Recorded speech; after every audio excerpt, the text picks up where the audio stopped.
Tô começando. Não sei se ele vai voar ainda. Shalom, shalom, Shabbat shalom. Nós estamos no 7º dia da semana, o dia sagrado do Shabbat, e hoje nós estamos então na 7ª leitura da Parashá semanal, mais Mafitir, que é a leitura final da Parashá semanal. Bendizemos a Hashem por chegarmos nesse dia, o dia sagrado do Shabbat, e podemos honrar o Shabbat com as nossas preces. Ontem à noite, a partir do pôr do sol, então o recebimento, do Shabbat, o 7º dia, as preces da noite. Hoje pela manhã, as preces da manhã.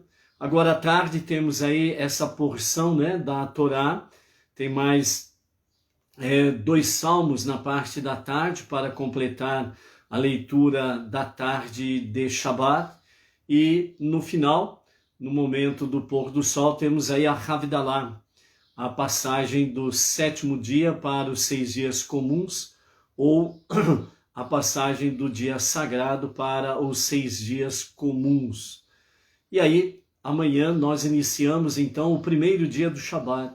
E assim nós começamos, reiniciamos, no bom sentido, reciclamos, e dessa forma nós vamos cada vez mais nos conectando com o Shabbat, não somente com o Shabbat semanal, mas ao mesmo tempo vamos nos conectando com o Shabbat da redenção, através da revelação do justo e o verdadeiro Mashiach, que será o 7º milênio, o milênio da redenção, o Shabbat, que vai dar a passagem para o Olam Rabá, que é o mundo vindouro, a vida eterna.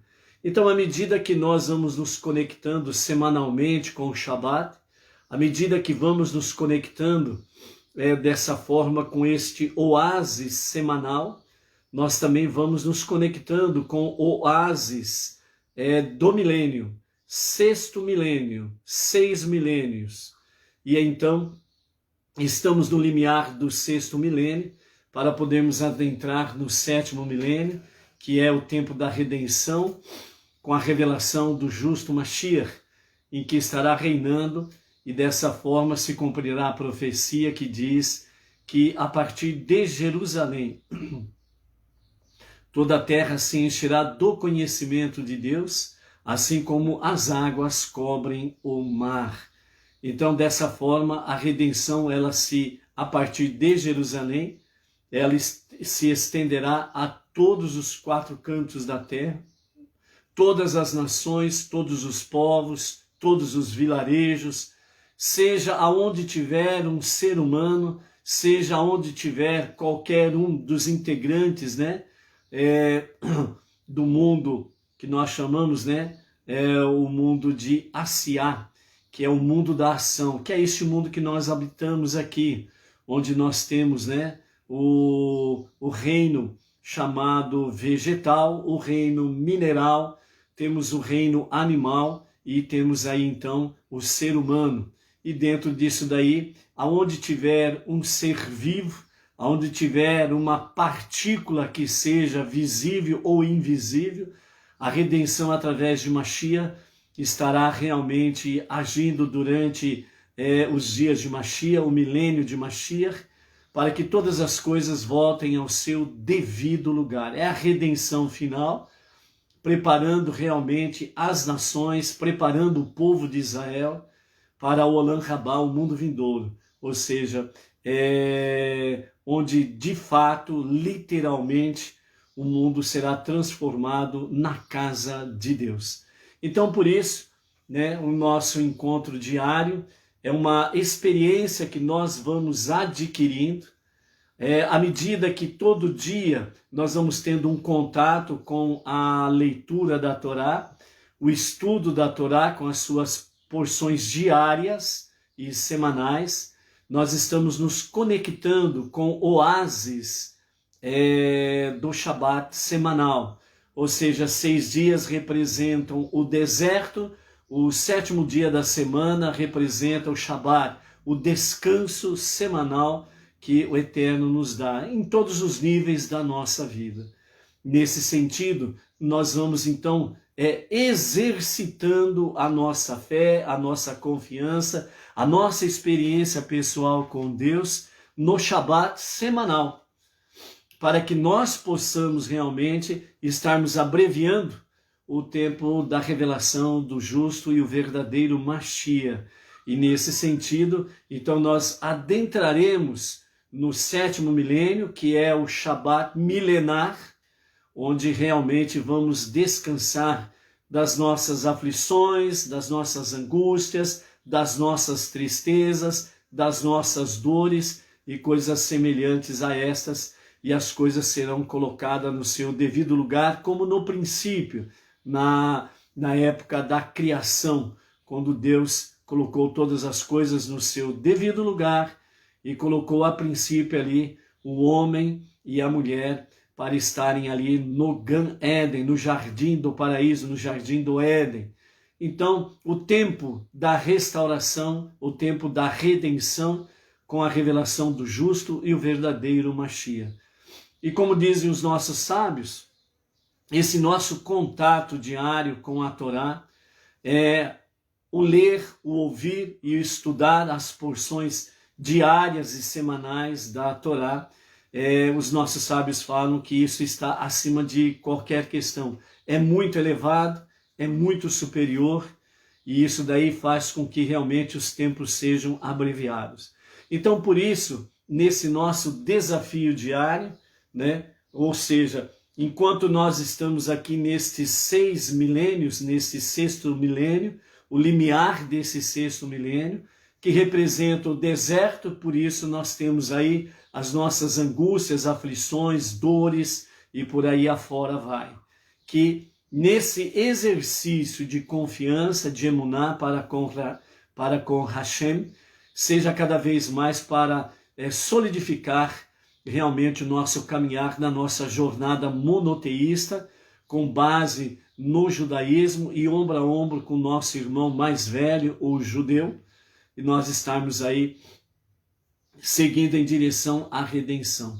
Que o Eterno nos conceda nesse Shabat a renovação desta graça, da sabedoria, do entendimento, do conhecimento, aquilo que nós não conseguimos ensinar, aquilo que nós não conseguimos transmitir, que realmente a Ruach HaKodesh de Hashem, que é o espírito de profecia, o espírito de sabedoria de Hashem, ele possa, o Eterno, através dessa ação, ele possa fazer com que seja aperfeiçoado o aprendizado, o ensinamento, e possamos juntos seguirmos em direção à redenção final nos dias de Mashiach.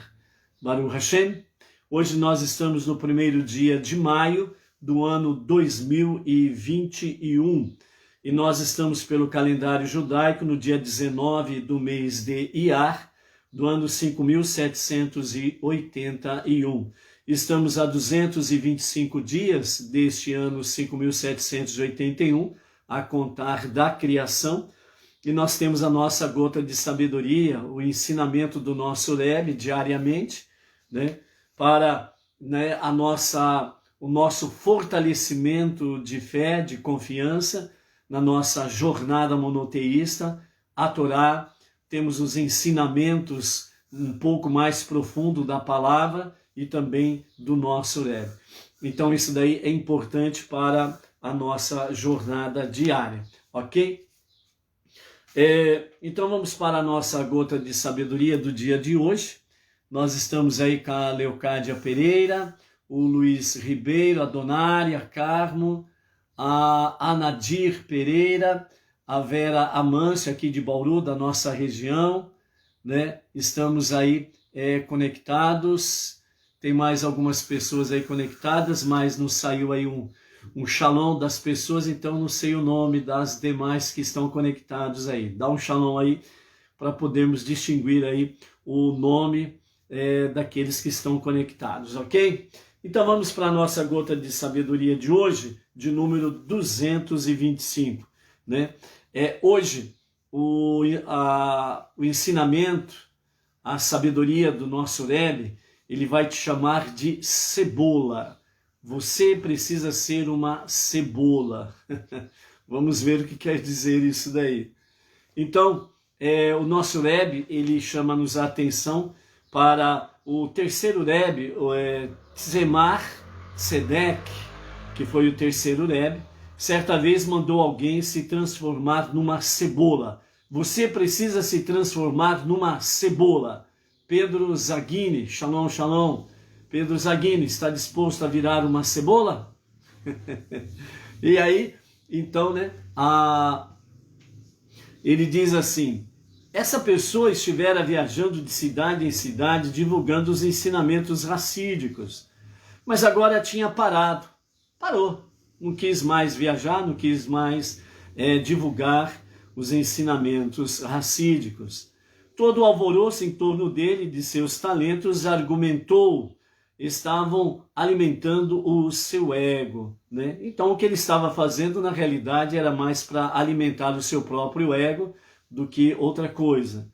Então agora tinha de trabalhar. Então o terceiro Rebbe, Tzemach Tzedek, disse, agora você precisa trabalhar, rapaz, consigo mesmo para diminuir esse aspecto negativo do seu caráter. Então o Tzemach Tzedek disse, uma cebola é o que você deveria tornar-se, uma cebola, mas ensine aos outros o que você tem de ensinar-lhes. Então, né, o Rebbe, ele vai discorrer sobre a cebola. Por que uma cebola? Danilo da Silva, shalom. Carla de Costa, Shabbat Shalom, pessoal. Por que uma cebola? Então o Rebbe diz assim, uma cebola é jogada na panela, não para que possamos comê-la, mas apenas para dar sabor ao alimento, seja ele qual for. Como a cebola, você às vezes precisa sacrificar seu próprio crescimento pessoal para que os outros possam crescer. E isso é crescimento. Ou seja, quando o Tzemach Tzedek, o terceiro Rebbe, disse a esta pessoa, né, que parou de divulgar os ensinamentos racídicos e percebeu que ele estava mais envolvido com seu próprio ego e não necessariamente em trazer crescimento às pessoas. Ele estava mais preocupado com o seu ego. Então, dessa forma, ele disse, uma cebola, é isso que você precisa ser, uma cebola. E por quê? Porque a cebola é jogada na panela para dar gosto, sabor, aroma ao alimento. E aí, aquelas pessoas que vão se alimentar, né, além do bom sabor, aliás, além do bom aroma, ele vai também desfrutar do bom sabor, vai se alimentar de uma forma alegre, feliz, né, e vai sair bem sustentado. Mas a cebola foi, entre aspas, né, um sacrifício. Nesse sentido, o Rebbe está dizendo que a pessoa, né, que precisa ser uma cebola, ela precisa entender que é preciso, muitas vezes, sacrificar o seu próprio crescimento pessoal, né? Ele precisa não estar envolvido, né, propriamente dito, com o eu, o preocupar-se com o eu e deixar as pessoas de lado, deixar o próximo de lado. Lembrando que nós estamos num grupo de 26 ensinamentos do nosso Rebbe, e esse grupo de ensinamentos ele tem como título Somos Todos Um. Então, dentro desse contexto, o que tanto o terceiro Rebbe, Tzemach Tzedek, como o sétimo Rebbe, o nosso Menachem Mendel, o tzadik da nossa geração, está realmente trazendo para nós essa questão do autossacrifício. Você precisa amar mais o próximo do que a si mesmo. Você precisa amar mais a vida do próximo do que a sua própria vida. Isso é crescimento. Porque nós não podemos esquecer de um detalhe. Tudo na nossa vida tem um efeito bumerangue. Você conhece aquele instrumento bumerangue? Quando você lança o bumerangue, ele vai, mas ele volta. Ou também conhecido como a questão da lei do retorno, ou a questão a lei do plantio, né? Então, na realidade, tudo na nossa vida, ela tem um retorno para nós.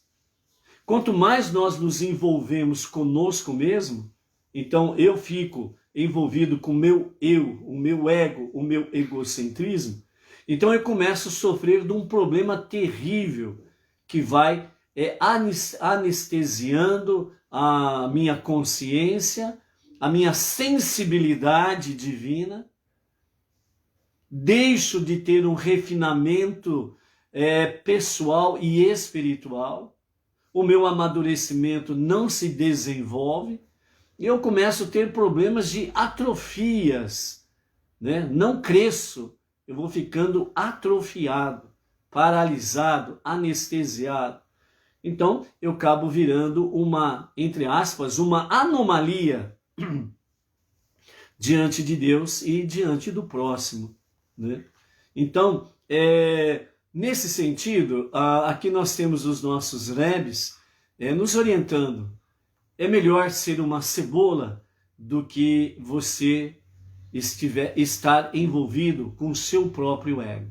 Então, joga uma cebola no seu ego e seja uma cebola no seu dia a dia.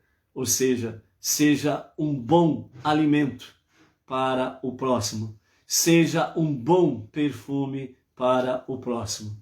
Isso é crescimento.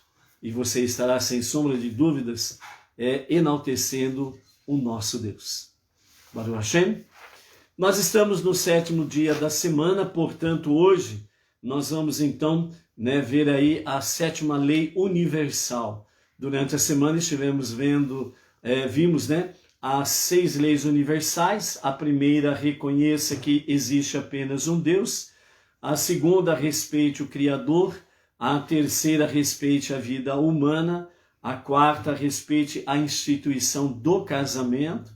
A quinta, respeite a propriedade alheia. A sexta, respeite todas as criaturas. E hoje nós vamos ver então a 7ª lei universal, que é promova a justiça, que é estabelecer tribunais de justiça. Estabeleça tribunais para a manutenção da justiça. A justiça é um assunto de Deus, mas recebemos o encargo de compilar as leis necessárias que sustentam uma sociedade e fazê-las valer sempre que pudermos. Quando corrigimos os erros da sociedade, estamos agindo como parceiros no ato de tornar a criação divina sustentável. Um sistema legal, robusto e saudável, que administra igualmente a justiça para todos, cria uma sociedade merecedora das bênçãos de Deus. Estabelecer um sistema de juízes, cortes e oficiais para manter e cumprir a lei é uma grande responsabilidade. Este preceito traduz os ideais de nossa vida pessoal e para a sociedade como um todo. É a extensão e garantia de todas as leis precedentes. Num dos salmos, nós temos aí uma expressão do salmista que diz: por que vós, juízes, julgais injustamente? Por que vós, juízes, sois envolvidos com a corrupção? Sois envolvidos em favorecer aquele que é errado?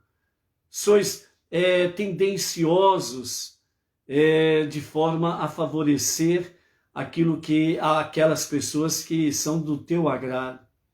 E com isso vocês deixam de socorrer o órfão, a viúva, o pobre, o necessitado, o destituído.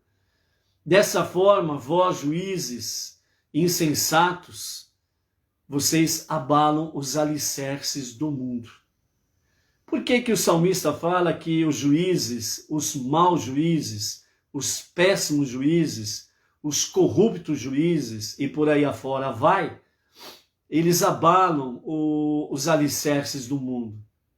Porque a justiça, o tribunal de justiça, ela é a última fronteira que deveria ser como refúgio verdadeiro, seguro e confiável para o povo.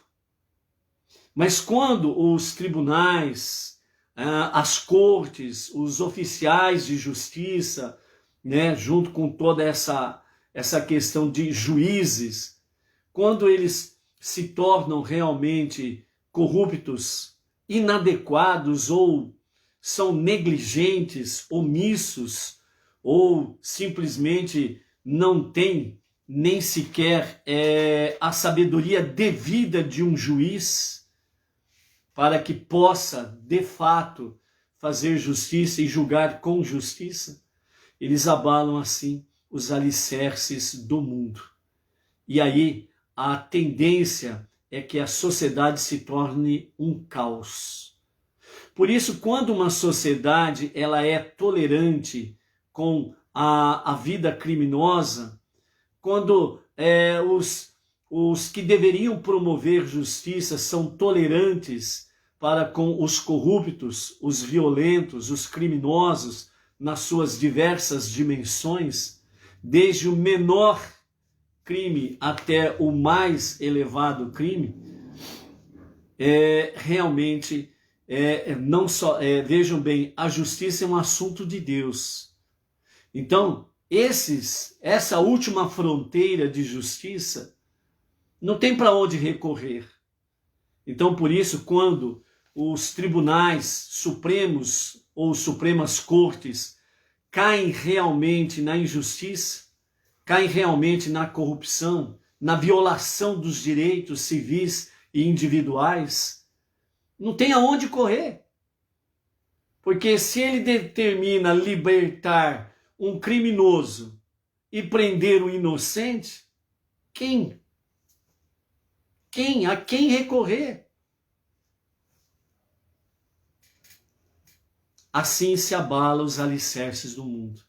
Mas como a justiça é um assunto de Deus, então tenha certeza de uma coisa: esses juízes não passarão impunes também, porque eles terão que prestar contas mais cedo do que eles imaginam ao Dayan Haemet, ao juiz verdadeiro, o supremo, o verdadeiro supremo juiz. Sim, o Deus Todo-Poderoso é o único supremo juiz. O resto, como já diz a expressão, né? Principalmente para aqueles que são negligentes e por aí afora vai, são restos. Aqueles que exercem a sua função com dignidade, não somente têm a proteção divina, mas têm as bênçãos divinas para ele e para a sua família. Então, nós temos aí, Deus ele determina o próprio Moshe para que ele realmente separe juízes entre o povo para poder julgar com justiça o direito individual, o direito civil de cada cidadão. Seja quem for o juiz, possa ocupar desde a instância mais simples até a Suprema Corte, tem contas a ajustar com o Dayan Haemet, o Supremo Juiz. Ok? Hoje, então, nós estamos na nossa 7ª Aliá, e dessa forma nós vamos completar, então, a nossa paraxá semanal, Emor, né, que significa diz ou fale, e nós estaremos concluindo nesta semana 124 versículos estudados, e nós vamos completar, então, 3.443 versículos estudados até aqui, desde o dia 17 de outubro do ano 2020, ok? Vamos para a nossa contagem do Homer primeiro, né? Hoje, então, desde o pôr do sol de ontem até o pôr do sol de hoje, né?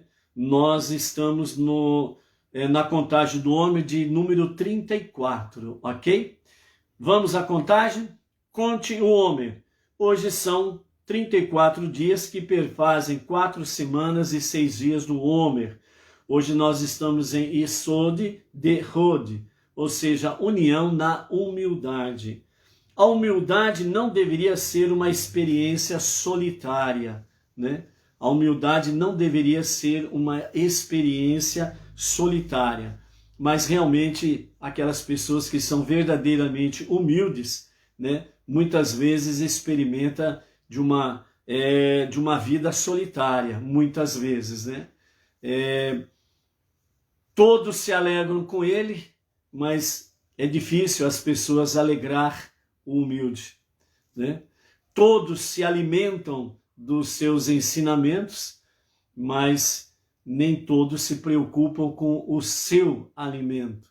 E por aí afora vai. Por isso que a humildade não deveria ser uma experiência solitária. E quando você experimenta, no certo sentido ou no certo ponto da sua vida, algo que lhe pareça assim, estou no meio de muitos, mas parece que estou sozinho, é um amadurecimento para a sua vida de humildade, ok? Então aproveite o momento e faça com que seja né, refinado e amadurecido a humildade. Deveria também resultar em forte vínculo e comprometimento, né? Então a verdadeira humildade, ela tem como resultado, né, produz um forte vínculo e comprometimento com as pessoas, com o próximo. Então a pessoa que é verdadeiramente humilde é como ali nós vimos na nossa gota de sabedoria. A maior parte das vezes ele precisa ser uma cebola, né? É um auto-sacrifício em benefício maior, que é exatamente do próximo. Não há ligação mais forte que aquela vinda da humildade.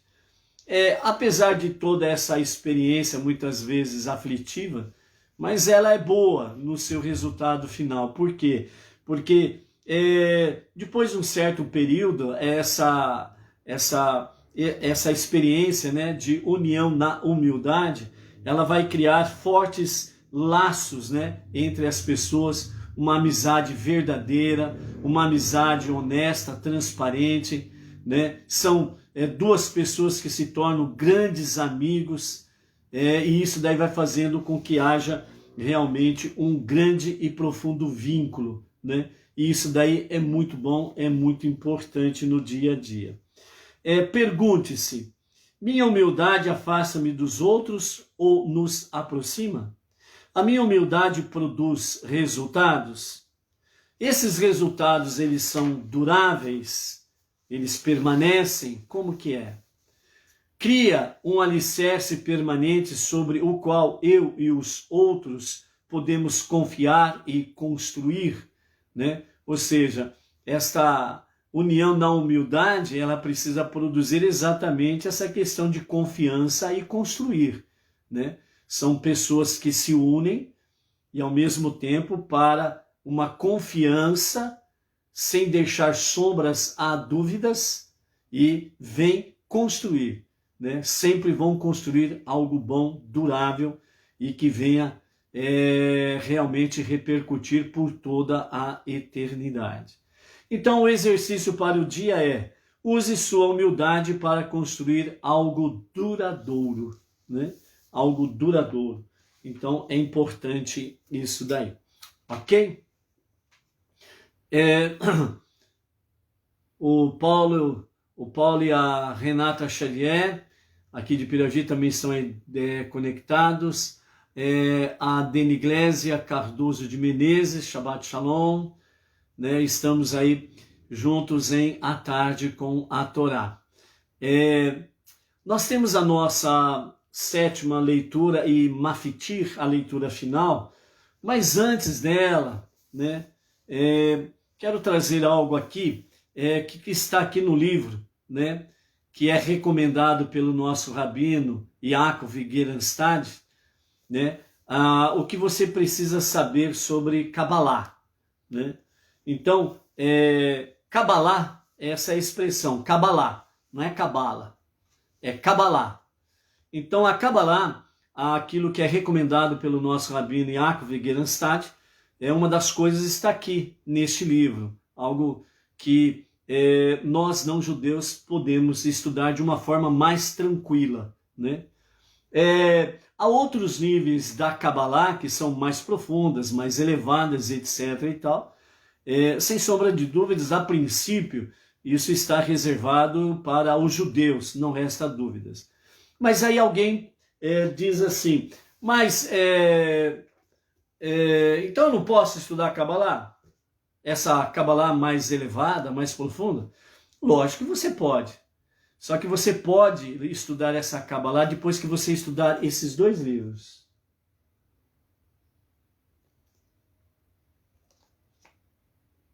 Tá vendo esses dois livros? Esses dois livros, se você quer saber sobre Kabbalah, tá aqui a receita. Depois que você estudar esses dois livros, depois que você souber, né, o hebraico de capa a capa, vamos dizer assim, ok?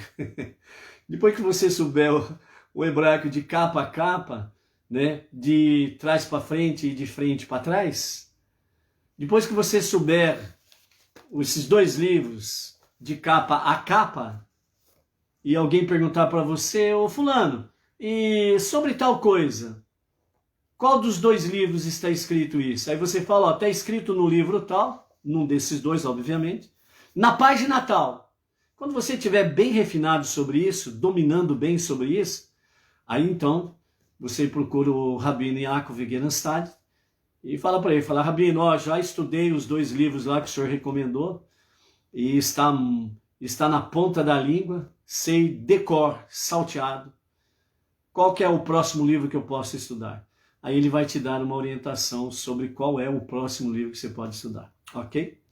Então, dentro disso daqui, eu quero trazer para vocês o seguinte, nós estamos, né, no 7º dia semanal, o dia sagrado do Shabat, e amanhã, ou seja, a partir do pôr do sol de hoje até o pôr do sol de amanhã, nós vamos adentrar no primeiro dia da semana, no primeiro dia do Shabat, e automaticamente nós vamos, né, ter a sequência, cadê?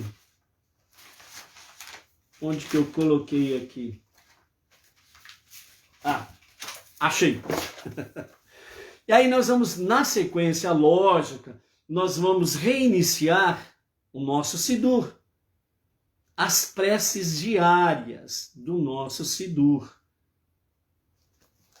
Então, sobre isso, que eu quero trazer para vocês aqui, segundo a Kabbalah, que o nosso Rav Yaakov Gerenstad nos orienta a estudarmos, que foi escrito, né, pelo Rabino Yitzhak Ginsburg, né, Kabbalah para os não-judeus. Esses dois livros, esse Rabino Yitzhak Ginsburg, ele escreveu explicitamente para os não-judeus. Portanto, inclusive tem o prefácio do nosso Rabino, e então é o nosso desafio para nós estudarmos aí. Então, sobre essa questão aí, eu quero trazer aqui para vocês a seguinte, sobre a nossa prece diária. Nós estamos no livro O que você precisa saber sobre Kabbalah, e na página 156, onde nos fala sobre o nome essencial e os 4 mundos. Nós não vamos entrar em todos os detalhes aqui, apenas eu quero fazer um pequeno resumo para deixar uma mensagem sobre a nossa prece diária, o quanto ela é importante. E numa próxima oportunidade, quem sabe possamos entrar um pouquinho mais profundo nessa história. Então, primeiramente, que nós precisamos entender, quando se fala que Deus criou os mundos, nós precisamos entender que na realidade são 4 mundos que ele criou. O primeiro é chamado o mundo da emanação, que é chamado no hebraico de Atzilut, o mundo da emanação. O segundo mundo é o mundo da criação, é o mundo Briá. É a partir desse segundo mundo, na realidade, que Deus criou todas as coisas. Depois nós temos aí o terceiro mundo, que é o mundo da formação, Yetzirah, onde vai sendo formado todas as coisas. E o quarto mundo é chamado o mundo de Asiá, o mundo da ação. Desses 4, o mais inferior é exatamente o 4. Atzilut, Briá, Yetzirá e Asiá. Engraçado que até combinou aqui, né, o dedinho, né, o menor. É o mais inferior dos outros 3. E ele é o mundo da ação. Ele é o menor dos outros 3. E dentro dessa questão aqui, nós temos a seguinte expressão do nosso Rabino Yitzhak Ginsburg. Entrar em um mundo significa entrar em um determinado estado de consciência ou perspectiva do seu próprio ser e de tudo o que o rodeia. Como nós falamos, nós vamos ficar apenas com o 4º mundo, que é o mundo que nós habitamos, o mundo de Asiá. É o mundo mais inferior, que é o mundo da ação, certo? Então, nós estamos neste mundo. A partir do momento que nós entramos neste mundo, nós estamos aí, significa entrar em um determinado estado de consciência e perspectiva do seu próprio ser e de tudo que o rodeia. Ou seja, a partir do momento que nós aqui nascemos no mundo da ação, o mundo de Asiá, e a partir do momento que nós aqui passamos a existir, então nós estamos no estado de consciência. Ou seja, a nossa consciência, a nossa perspectiva do nosso próprio ser, o que sou, quem sou, qual é a minha missão, qual o propósito de eu estar aqui, e por aí afora vai. E a segunda questão é tudo que nos rodeia. Nós temos que ter consciência e perspectiva sobre tudo aquilo que nos rodeia. Resumidamente, os sábios dizem que nós estamos aqui para transformar o mundo, para ser a casa de Deus. Ok? Vários mandamentos da Torá focam na retificação do mundo da ação. Então, quando nós pegamos os mandamentos da palavra, os 5 primeiros livros da Bíblia, e nele nós temos os 613 mandamentos específicos para os judeus e os 7 mandamentos universais para os não-judeus, para as nações.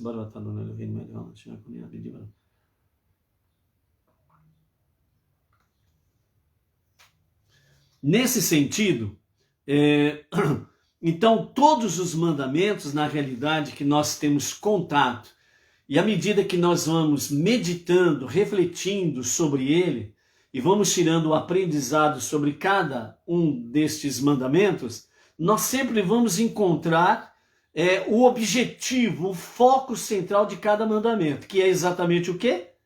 Retificação do mundo da ação. Ou seja, retificação significa corrigir este mundo que nós habitamos.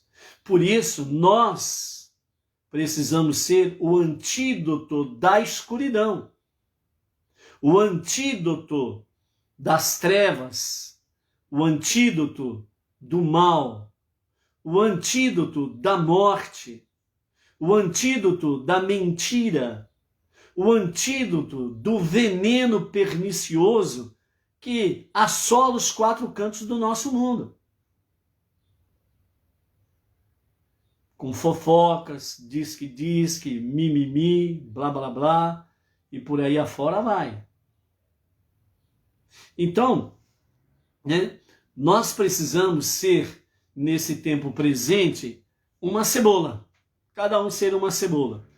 Para aprendermos a lição de hoje do nosso Rebbe Menachem Mendel, o tzadik da nossa geração. Então, nós precisamos amar mais o próximo do que a nós mesmos. Nós precisamos amar mais a vida do próximo do que nós mesmos. E nunca esquecendo que isso nós temos que fazer simplesmente por um puro amor ao mandamento de Deus, que é amar o próximo mais do que a nós mesmos.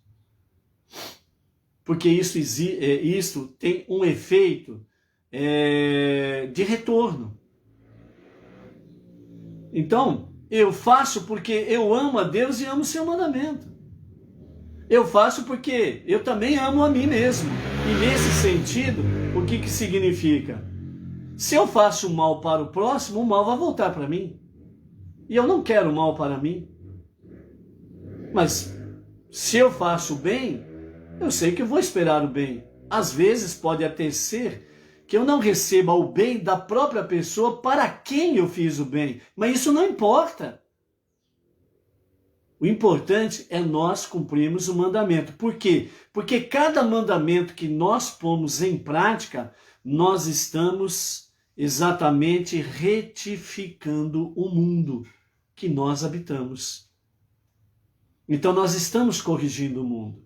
E à medida que cada um vai pondo em prática o mandamento, isso significa que as trevas vão se dissipando e que os dias da revelação do justo Mashiach vão se aproximando mais rapidamente para a redenção e a retificação final, que é o objetivo.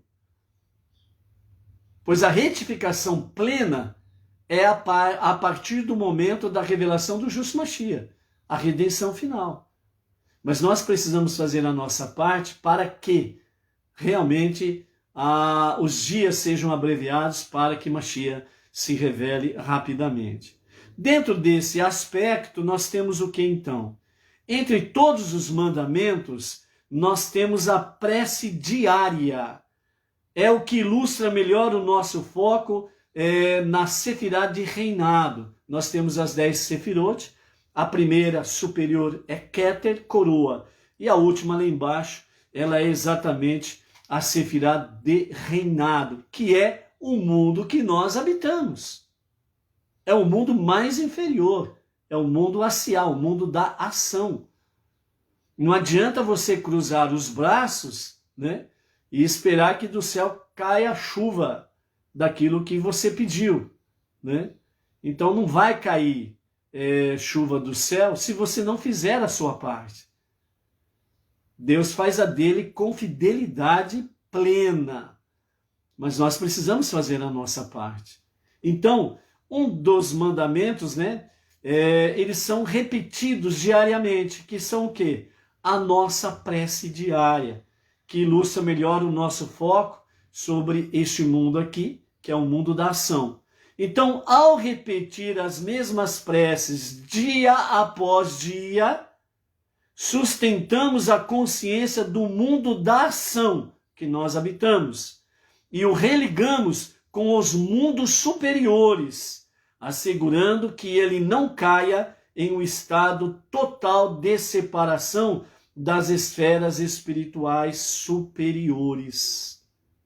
Ou seja, amados, numa linguagem bem simples, para que todos nós possamos entender, se não houvesse preces diárias nesses milênios todos, se não houvesse preces diárias, principalmente a contar do povo judeu, que desde o princípio tem sido esse baluarte das preces diárias em todos esses milênios, em todos os tempos, em todos os lugares por onde eles estiveram e estão. E a partir disso daí, à medida que os não-judeus foram realmente abraçando o monoteísmo, foram somando a essas preces diárias. Se não fosse essas preces diárias, e você está fazendo parte dessa história mais do que nunca nos dias atuais, se não fosse isso, o mundo de Asiá, o mundo que nós habitamos, ele estaria desligado dos outros 3 mundos superiores, espirituais. Isso significa que, numa linguagem simples, o planeta que nós habitamos, o planeta Terra, ele simplesmente cairia no vácuo do universo. Ele simplesmente cairia lá no chamado buraco negro do universo e simplesmente faria o quê? Puf! O nosso mundo e tudo aquilo que nele tem, simplesmente, puf, não existiria mais. Então, graças a essas preces diárias, os nossos sábios falam, nós religamos com os mundos superiores, assegurando que o nosso mundo de Asiá, o nosso mundo da ação, este mundo que chamamos de planeta Terra, ele não desapareça da sua existência. Desse sentido, não caia em um estado total de separação, ou seja, é um caos que não tem tamanho, certo? Assim, como a execução de atividades diárias recorrentes que nós vivenciamos, por exemplo, comer, beber, dormir e assim sucessivamente, o que acontece? Fazemos isso por quê? Porque estas coisas sustentam a nossa existência, sustentam a nossa vida diária, a nossa vida como humanos. Assim, também, quando nós fazemos as nossas preces diárias, nós sustentamos o livre-arbítrio e a nossa habilidade de desenvolvimento contínuo da espiritualidade, sem a qual, simplesmente, o nosso mundo seria plenamente um caos. Seria uma doideira sem tamanho. Veja o que está acontecendo aí, por exemplo, diante dessa questão da pandemia, o pandemônio que estão muitos governadores, muitos presidentes de certos países afora, certos governantes, o caos que estão fazendo na vida das pessoas, certo? Nesse 1 ano e meio praticamente, nós estamos vendo aí, as pessoas simplesmente da noite para o dia perdendo os seus empregos, perdendo o seu salário, perdendo a sua dignidade de trabalhar com honradez e poder levar o pão de cada dia para a sua casa, para alimentar a sua família, seus filhos. Virou um pandemônio na vida de muitas e muitas pessoas. Milhões de pessoas perderam realmente os seus trabalhos, os seus salários, e a vida familiar está um inferno, vamos assim dizer, para você entender. Imagine se não houvesse as preces diárias, a qual judeus e não judeus, no monoteísmo, com base no judaísmo, se não houvesse isso, o que seria então deste mundo? Por isso, as nossas preces diárias não podem parar, não podem cessar, não podem de forma alguma nós pararmos com as nossas preces diárias. É uma mitzvah, é um mandamento divino, para podermos assegurar a revelação do justo Mashiach, para a redenção plena nos dias de Mashiach. E até aquele momento em que acontecer isso, nós temos a responsabilidade de podermos levar em frente, através das nossas preces diárias, o sustentar deste universo, ok? Então, por isso, seja realmente um guardião deste mundo de Asiá, deste mundo de ação, esse mundo que nós habitamos. Seja um guardião autêntico. Baruch Hashem. Vamos então para a nossa 7ª aliá, e é o nosso Mafitir, capítulo 24 do livro de Levítico. No capítulo 24, vamos do verso 1 até o verso 20, que é a 7ª aliá, sobre a menorá e o pão multifacetado, e depois nós vamos ver aí sobre a questão do blasfemador.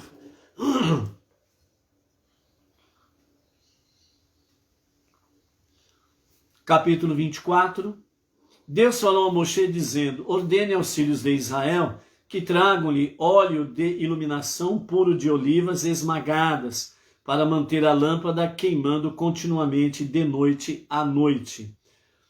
Depois da leitura nós vamos falar alguma coisa mais sobre o Rabi Akiva e o Rabi Shimon Bar Yochai, ok? Fora da cortina divisória, em frente à arca do testemunho, na tenda da reunião, Aaron cuidará para que haja óleo suficiente para queimar diante de Deus desde a tarde até amanhã. Esse será um estatuto eterno para todas as gerações. Ele arrumará as velas da menorá de ouro puro para que elas queimem diante de Deus continuamente. Você pegará a mais fina farinha de trigo e a assará em 12 bolos. Cada bolo conterá 2/10 de efá. Arrumará esses bolos em 2 fileiras, 6 bolos em cada fila. E isso ficará sobre a mesa de ouro puro que está diante de Deus. Bolo ou pão é a mesma coisa aqui dentro do contexto da leitura, ok?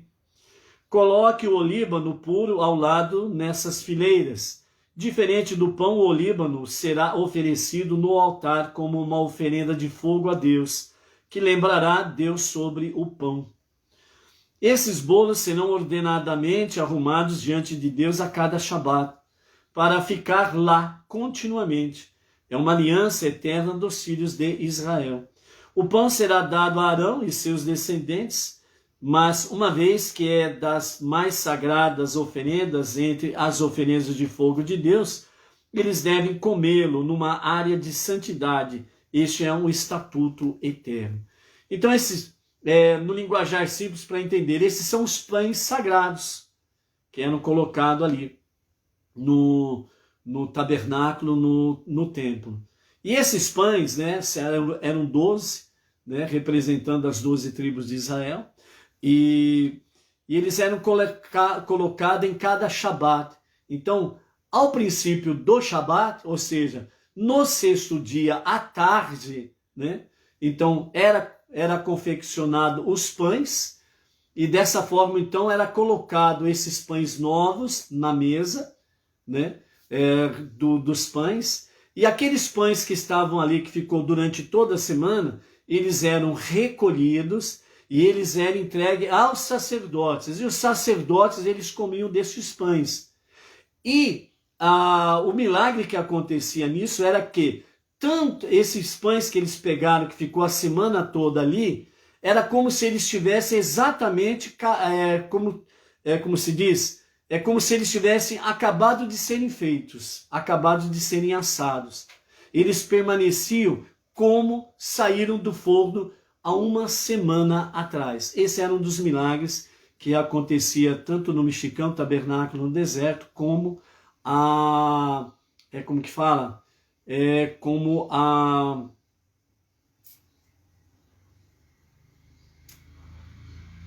tanto no templo em Jerusalém. Então era nesse sentido aí, ok? Então, esses milagres, eles aconteciam dessa forma. Sobre os pães, toda sexta-feira à tarde, ou sexto dia do Shabat à tarde, eram renovados, mas os pães que eram retirados, eles permaneciam como tivessem acabado de sair do forno, ok? E assim, então, os sacerdotes se alimentavam desses pães, e isso acontecia normalmente a cada dia. Ok? A Vera Mâncio, Deus está no controle, confia. Faça as preces diárias que o emissário está informando do guia Benei Noah, Baruch Hashem. Então, a Vera aí, a Mansa aqui de Bauru, da nossa região, está aí confirmando sobre a questão das preces, tanto do guia Benei Noah, como também do Sidur, que são as preces diárias aí, que estão nos nossos 2 livros, o Guia e o Sidur. O Guia são orientações práticas, simples, objetivas, para a conduta de um não-judeu Benei Noah no seu dia a dia. E o livro de Sidur são as preces diárias de segunda a segunda-feira. Ok? Continuando aí, a partir do versículo 10, nós temos uma questão aqui sobre o blasfemador. Vamos ver o que nos fala sobre isso daqui. Capítulo 24, a partir do verso 10. O filho de uma mulher israelita com o homem egípcio que Moshe matou, que se converteu para pertencer totalmente aos filhos de Israel, queria montar sua tenda no acampamento de Dan. E este filho da mulher israelita teve uma discussão com um homem israelita no acampamento, que se opôs à sua reivindicação. Ao sair da corte de Moshe, após perder o caso, o filho da mulher israelita então blasfemou o nome de Deus com uma maldição.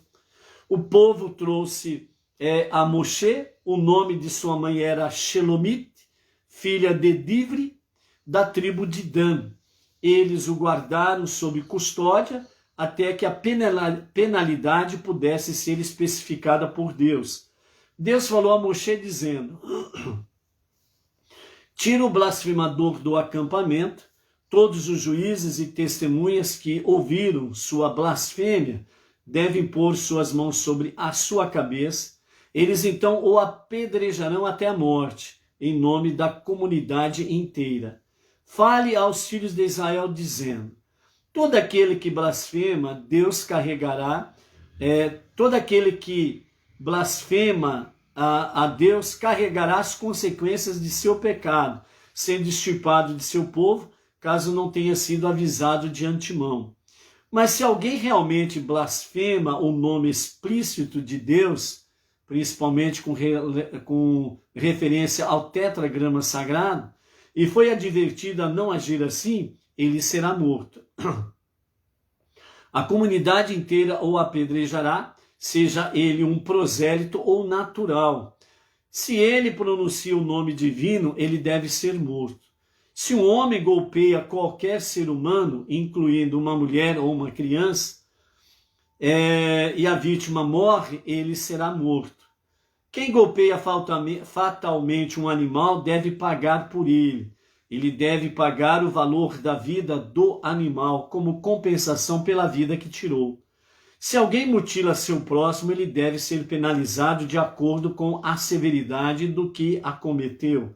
O valor de uma fratura por uma fratura. O valor de um olho pela perda de um olho. O valor de um dente pela perda de um dente.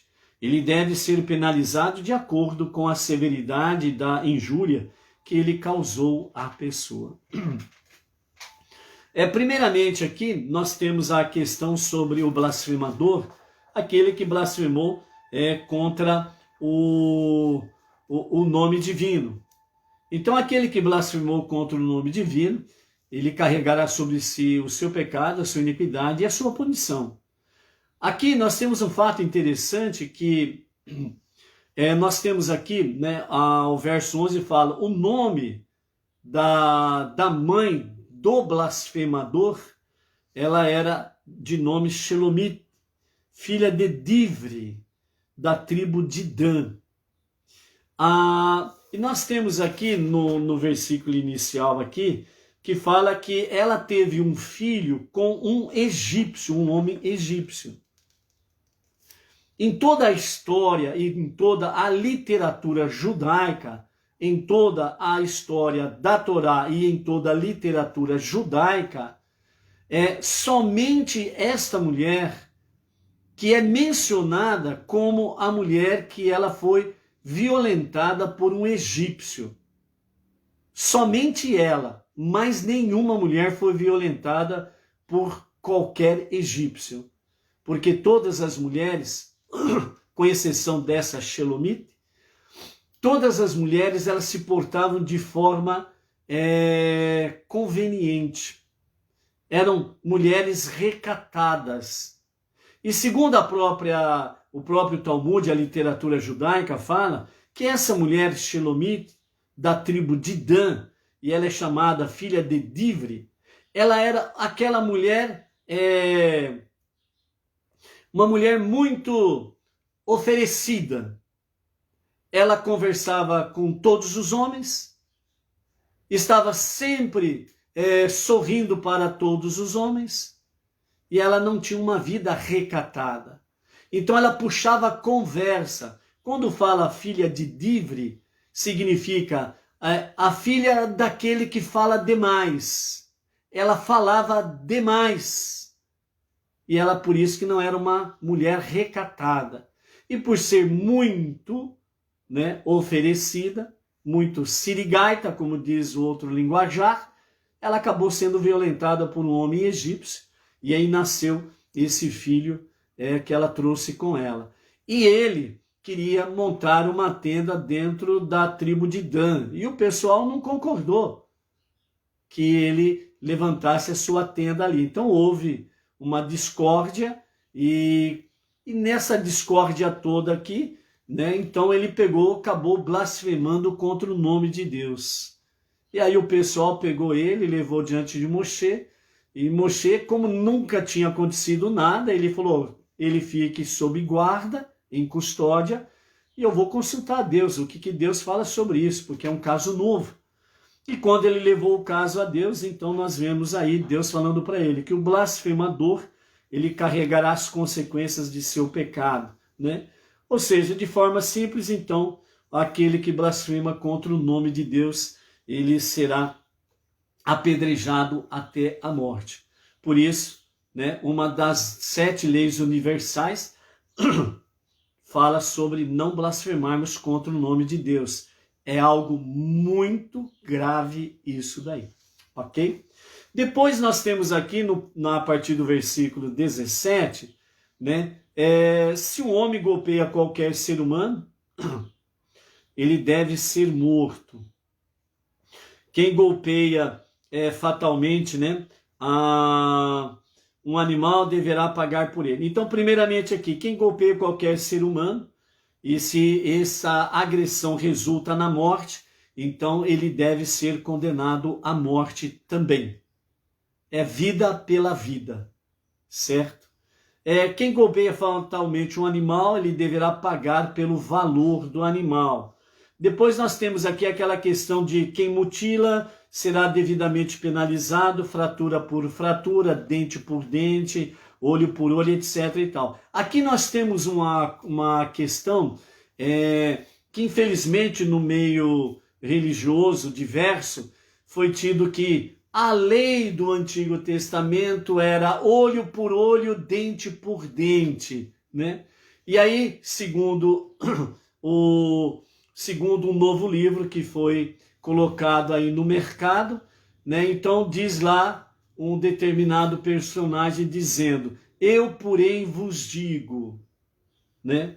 Veja bem, Deus, primeira coisa que nós temos que ter em foco, os 5 primeiros livros da Bíblia, elas foram dadas pessoalmente, para entendermos, pessoalmente por Deus a Moshe. Portanto, Deus sempre diz, é um estatuto perpétuo. Ou seja, os 5 primeiros livros da Bíblia, só Deus, o soberano supremo, se porventura tivesse alguma coisa para ser mudado, só ele que poderia mudar, mais ninguém. Nenhum homem e nenhum filho do homem não tem autonomia para mudar uma vírgula da Torá dos 5 primeiros livros da Bíblia.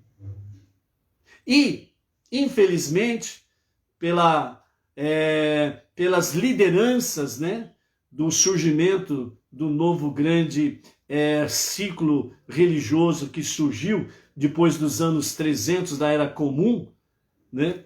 Então, trouxeram de forma negativa e para denegrir a imagem judaica dos 5 primeiros livros da Bíblia, trouxeram um ensinamento errôneo para denegrir o Deus dos 5 primeiros livros da Bíblia, o Deus de Israel, o único Criador, dizendo que era uma lei onde dizia olho por olho e dente por dente. Só que, infelizmente, o ensinamento errôneo que vem através desses últimos 2000 e poucos anos aí, né, ou quase 2000 anos, vamos assim dizer, porque o surgimento do novo segmento religioso, tido como monoteísta, mas na realidade não o é, trazendo esse ensinamento que olho por olho e dente por dente é uma lei fria e uma lei de um Deus sanguinário. Só que o ensinamento, né, sem a base judaica, eles deturparam totalmente o significado disso daqui. Aqui o que a Torá está dizendo é de forma bem clara, olho por olho e dente por dente, ou seja, se alguém agride alguém, se alguém vem ferir outra pessoa e causa danos a essa pessoa, ele vai ter que reparar o dano. Então é um absurdo o ensinamento que eles trazem, dizendo, a pessoa feriu o olho da pessoa, deixou outra pessoa cega, então agora ele tem que arrancar o olho dele e ficar cego também. É um absurdo esse ensinamento. É de uma tamanha ignorância que não tem nem como medir a ignorância disso daí. Ou seja, a pessoa que causou o dano em outra pessoa, ela tem que ressarcir o dano.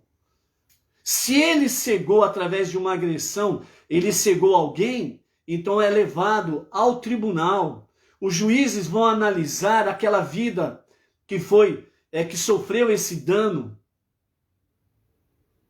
Ela ficou inapta para o trabalho e por aí afora vai. Então os juízes eles vão analisar realmente aquela pessoa que estava na sua idade produtiva, e a partir desse dano que lhe foi causado, o que ele vai deixar de produzir, o que ele vai deixar de ganhar, e aí os juízes estipulam a multa para que o agressor venha pagar o dano que ele causou. Olho por olho significa você ofendeu, olha, você agrediu, feriu o olho da vítima, então vai ser olho por olho. Qual é o valor? Então você vai pagar essa multa. O que nós temos nos dias atuais? O famoso seguro de vida. Não tem o seguro de vida? Antigamente é o seguro de vida. Você faz um seguro de vida. O seu olho direito tem um valor X. O seu olho esquerdo tem um valor menor. Se você sofre danos na sua mão direita e você é destro, então o valor do seguro da sua mão direita é X. O valor do seguro da sua mão esquerda é um pouco inferior.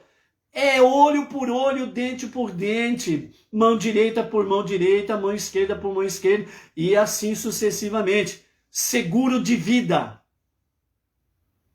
Para você entender o que está dizendo aqui. E não essa ignorância que vem se arrastando aí nesses 2000 anos aí, falando que a lei é de um Deus sanguinário. Ignorância, né? Fake news, falácia por aí afora vai. Nenhum homem, nenhum filho do homem tem autoridade para mudar uma vírgula da Torá, os 5 primeiros livros da Bíblia. E principalmente quando vem o ensinamento fora do contexto judaico da palavra original, porque para ele chamado Antigo Testamento, tudo ele foi escrito em hebraico. Os 5 primeiros livros da Bíblia foram escritos em hebraico, plenamente em hebraico, dado por Deus a Moshe no Monte Sinai. Então, Deus não é como o homem, e não é como o filho do homem, que diz, ontem eu disse, olho por olho, dente por dente. Hoje, porém, eu não te digo mais isso. Eu mudei agora. Não, Deus não é isso daí, não. Certo? Então é isso daqui que a Torá está trazendo para nós, ok? A partir do versículo 21 até o versículo 23, nós temos aí o Mafitir, a leitura final da nossa paraxá, que diz assim: quem golpeia um animal deve pagar compensação pelo dano causado. Olha aí. Quem golpeia um de seus pais enquanto ele está vivo, lhe causando algum ferimento, deve ser morto. Olha bem o que está dizendo isso daqui. Quem golpeia um de seus pais, ou o pai, ou a mãe, ou os dois, ainda estando vivos, lhe causando algum ferimento, devem ser mortos. Haverá uma lei para vocês, para ambos, o prosélito e o natural. O prosélito aqui é aquele que se converteu ao judaísmo. Pois eu sou Deus, seu Deus. Moshe relatou tudo isso aos filhos de Israel. Os juízes e testemunhas tiraram o blasfemador do acampamento e atiraram uma pedra nele. Os filhos de Israel fizeram os outros procedimentos, apedrejá-lo até a morte. Eles fizeram tudo conforme Deus ordenou a Moshe. E aqui nós encerramos a nossa 7ª aliá, o nosso mafitir, a nossa paraxá semanal Emor, né? Então vejam bem aqui, na conclusão, nós estamos vendo aqui a palavra falando de forma bem clara, certo? O dano causado ao próximo, de acordo com o dano, tem que ter o ressarcimento. O blasfemador, aquele que blasfema contra o nome de Deus, a pena é capital.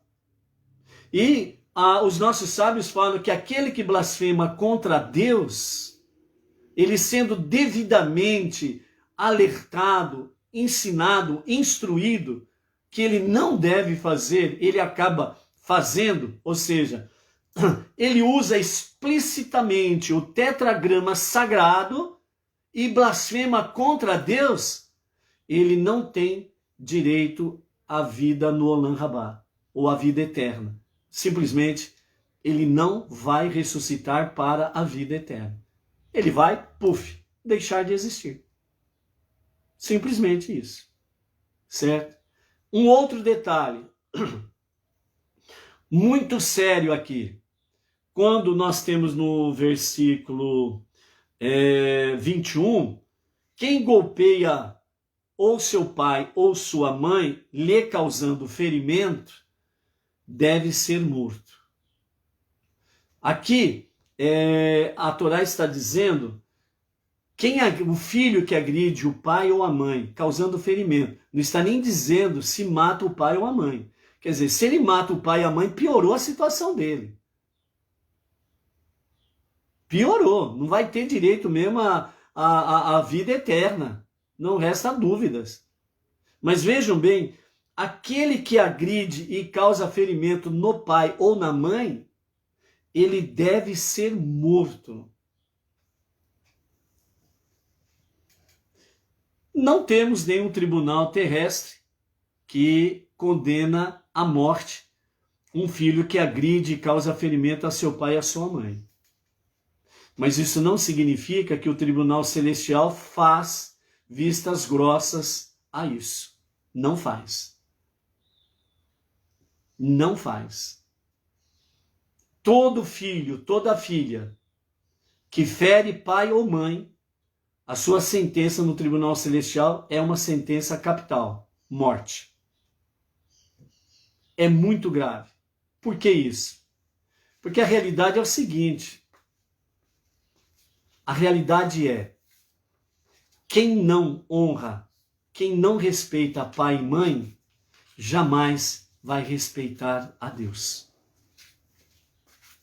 Quem não honra, não respeita, agride, causa ferimentos, ou às vezes até a morte, ao pai ou à mãe, ele jamais vai reconhecer Deus como Deus. Porque se ele não honra, não respeita, não reverencia o seu pai e a sua mãe que vê, como ele vai respeitar a Deus? Jamais ele vai reconhecer a Deus. Então é muito sério essa questão de um filho agredir pai e mãe. Para que a sua situação não fique pior, é necessário techuvá, um verdadeiro e profundo arrependimento. E se os seus pais estão vivos, você ainda tem tempo de corrigir uma grande parte deste grande erro porque a sentença continua sobre a tua cabeça. E para reverter isso, um grande e profundo arrependimento. E se os seus pais estão vivos, corra. Corra enquanto eles estão vivos. E converse, peça perdão, corrige esta péssima ação. E se os seus pais já faleceram, aí complica um pouquinho mais. Aí você pode ter o arrependimento profundo, verdadeiro. Você vai ter que chorar muito sobre o túmulo deles, não resta dúvidas. O sofrimento fica muito forte ainda. Então, por isso, né, nós temos aí, dentro dessa questão, realmente as orientações devidas que nós precisamos fazer. Faça, é para o seu próprio bem. Ok? Finalizando a nossa questão de Lag BaOmer, Rabi Akiva, Rabi Shimon Bar Yochai. Então nós vimos ontem que o Rabi Akiva, a forma como ele chegou a ser um grande erudito do povo judeu, a tragédia que ocorreu com a morte dos seus 24 mil alunos, seguidores, e dentro dessa questão aí, essa tragédia que se abateu sobre os seus 24 mil seguidores, os seus alunos, discípulos, né? No 33º dia da contagem do homem, todas as mortes cessaram, por isso Lag BaOmer. Então é a celebração da vida sobre a morte, né? Então, no 33º dia da contagem do homem, tristeza e luto são suspensos pelos motivos que nessa data cessou a morte dos discípulos de Rabi Akiva, e nessa data também marca o falecimento do Rabi Shimon Bar Yochai, né? O Rabi Shimon Bar Yochai, que faleceu no 33º dia da contagem do homem, ele disse que não era para chorar, lamentar, mas era um dia festivo. Então, portanto, era para celebrar com festas o dia da sua morte, né? Então, esses ensinamentos revelaram a dimensão da Torá, a Kabbalah, a alma do judaísmo. O Rabi Akiva reconstruiu, então, a sua grande escola de estudos de Torá, reiniciando, então, com seus 5 discípulos sobreviventes. Apenas 5 sobreviventes, ou seja, dos 24 mil, né? 24.005 alunos, discípulos, então, somente 5 que ficaram vivos, que foi o Rabi Meir, o Rabi Yehudá, o Rabi Yossi, o Rabi Nehemia e o Rabi Shimon Bar Yochai. Um detalhe aqui, os 24 mil discípulos, alunos do Rabi Akiva, todos eles eram rabinos de alto nível espiritual e de conhecimento, de sabedoria. Não eram alunos, vamos dizer assim, não eram alunos pé de chinelo, não, certo? Eram rabinos de alto nível. E os 5 sobreviventes foram esses aqui, entre eles o Rabi Shimon Bar Yochai, certo? O Rabi Shimon Bar Yochai, ele viu que o Rabi Akiva, né, o seu mestre, sofreu perseguições, estava a cabeça a prêmio, e ele também, o Rabi Shimon, ele também sofreu as perseguições dos romanos, e também a sua cabeça estava a prêmio. E por isso o Rabi Shimon, com o seu filho, o Rabi Elazar, eles então se refugiaram nas montanhas, e ali eles encontraram, nas colinas ao norte de Israel, uma caverna, e ali se ocultaram para estudarem a Torá, noite, dia e noite, né? Simplesmente por cerca de 12 anos, né? Então, ali Deus realizou naquela caverna milagres, coisas maravilhosas para a sobrevivência dos dois, né? Do Rabi Shimon Bar Yochai e do seu filho, o Rabi Elazar. Então ele fez crescer ali uma alfarrobeira que cresceu na entrada da caverna para alimentá-los. A água fornecida era uma fonte de água fresca, né? Segundo alguns sábios dizem que quando eles tinham sede, então eles queriam beber água, da parede da caverna saía uma bica de água, onde eles podiam ali saciar a sede. E outro milagre que aconteceu ali durante todo esse período foi a presença do profeta Eliarro, o profeta Elias, que apareceu a eles durante esse período e ensinou-os os grandes mistérios, os grandes segredos de toda a Torá. Né? Dessa forma, então, os 12 anos na gruta, o Rabi Shimon soube que o imperador romano, que havia decretado a sua morte, não vivia mais. Então, dessa forma, ele concluiu que o perigo tinha passado e ele e o seu filho, então, deixaram a caverna. E quando eles deixaram a caverna, né, que foi exatamente no dia de Lag Baomer, o Rabi Shimon e Elazar saíram da escuridão para a luz do sol. Era a primavera e os fazendeiros estavam atarefados no campo, pois era a época de ceifar o campo, né, para colher os produtos da terra. E quando o Rabi Shimon viu aquilo lá, ele, apesar, né, para o agricultor e o povo era uma visão linda, maravilhosa, mas para ele, para o Rabi Shimon Bar Yochai, parecia uma grande tolice, uma perca de tempo. Essas pessoas deveriam estar envolvidas com o estudo da Torá, era a conclusão dele, né? E não ficar perdendo tempo ali, mexendo com a terra, arando a terra, ceifando a terra, né? Então, naquele momento, por um breve momento, o Rabi Shimon Bar Yochai, ele acabou ficando irado com aquela situação, que as pessoas não estavam preocupadas, envolvidas com o estudo da Torá. E de acordo com os nossos sábios, diz que quando ele teve esse sentimento, essa emoção, ou seja, os campos começaram a pegar fogo por causa do seu olhar, que foi, durante os 12 anos ali, o Rabi Shimon Bar Yochai, Deus deu a ele grandes poderes no sentido espiritual. E quando ele olhou, né, nesse momento ali com uma ira momentânea, os campos começaram a pegar fogo. Então Deus voltou-se para ele e disse: você saiu da caverna para destruir o meu mundo? Volte agora para a caverna. E ele teve que voltar para a caverna, né? Então, nesse seu erro primário, né, de análise da situação, então ele teve que voltar para a caverna junto com seu filho e ficar lá mais um ano para aprender algo precioso e maravilhoso. E qual foi a conclusão do aprendizado que ele chegou?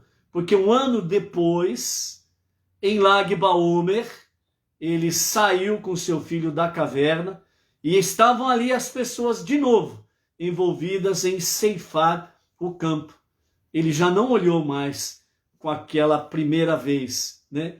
Ele compreendeu o ensinamento mais profundo da Torá que ele teve no seu último ano e ele entendeu que o propósito da criação é construir uma morada para Deus neste mundo físico.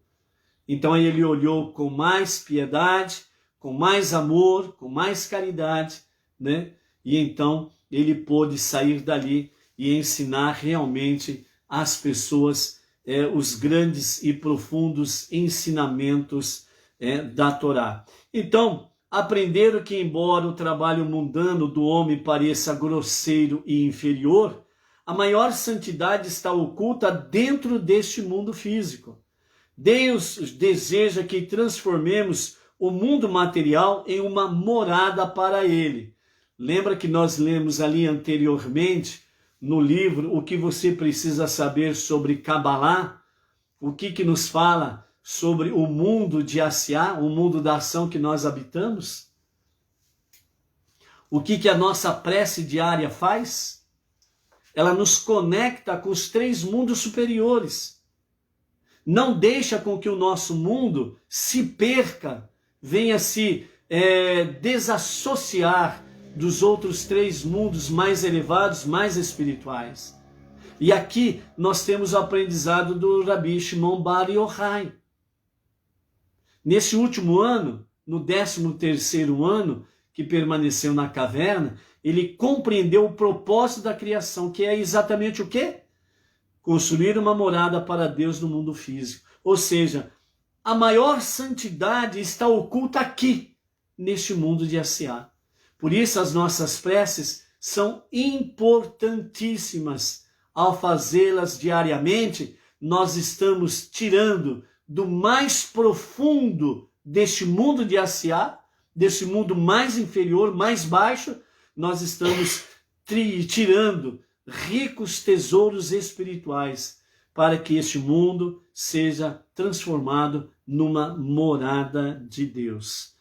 Então, uma vida totalmente devotada à Torá preenche essa finalidade, mas assim também o faz uma vida devotada a desenvolver o mundo material em conformidade com a vontade divina. Não são todos que devem passar o tempo inteiro no estudo de Torá, como fizeram o Rabi Shimon e o seu filho Rabi Elazar, né? Então, o que o Rabi Shimon Bar Yochai, ao emergir, né, da gruta, da caverna, para o mundo exterior, na primeira saída, ele, com seu olhar, ele colocou fogo no campo, voltou para a caverna, compreendeu mais profundamente os ensinamentos da Torá, os 5 primeiros livros da Bíblia, com todos os seus segredos e os seus mistérios. Quando ele saiu pela segunda vez, ele compreendeu que realmente o mundo físico ele precisa ser transformado na morada de Deus, mas cada um precisa ocupar os seus espaços, cada um precisa cumprir a sua missão adequada que Deus deu para cada um. Então ele compreendeu que realmente não são todos que devem passar o tempo inteiro estudando Torá. Então precisam ter aqueles que trabalham, precisam ter aqueles que fazem a terra produzir, aqueles que fazem realmente a produção monetária do seu trabalho para sustentar aqueles que estudam a Torá e que trazem, né, os ensinamentos da Torá. Então, por isso, né, o movimento Bnei Noach tem os seus diversos trabalhos, projetos. Cada comunidade na sua região tem também os seus projetos regionais, os quais devemos, né, estarmos aí sustentando essas atividades, esses trabalhos gerais aí, para que cada coisa no seu tempo, cada pessoa fazendo o seu trabalho específico e todos trabalhando em prol do quê? Transformar o mundo para ser o lar de Deus. Quando o Rabi Shimon então emergiu da caverna no Lag Baomer seguinte, não estava menos comprometido com o estudo de Torá, e isso permaneceria sua única, né, ocupação pelo restante da sua vida. Mas ele havia também aprendido a apreciar o valor dos caminhos na direção do cumprimento do propósito divino, em vez do seu. Agora, seu olhar sobre o mundo curava em vez de destruir. Rabi Shimon Bar Yochai não apenas atingiu pessoalmente o mais elevado entendimento dos segredos da Torá, né, que é a expressão profunda da sua visão, que é o Zohar, como tornou-se o mais ilustre mestre de toda a sua geração. No último dia de sua vida, Rabi Shimon reuniu seus alunos e disse-lhes: até o dia de hoje tenho mantido segredos em meu coração, mas agora, antes de morrer, desejo revelar todos eles. O Zohar, que significa esplendor ou brilho, tornou-se então a base da espiritualidade ímpar da Hassidut, fundada no século XVIII pelo Rabi Israel Ben Eliezer, o Baal Shem Tov, no leste europeu. O Zohar descreve o dia da morte do Rabi Shimon Bar Yochai como repleto de grande luz e júbilo sem fim. E a sabedoria secreta que ele revelou naquele dia aos discípulos, tanto para o mestre como para os alunos, diz o Zohar, foi como o dia em que o noivo e a noiva se rejubilam sob a canópia nupcial.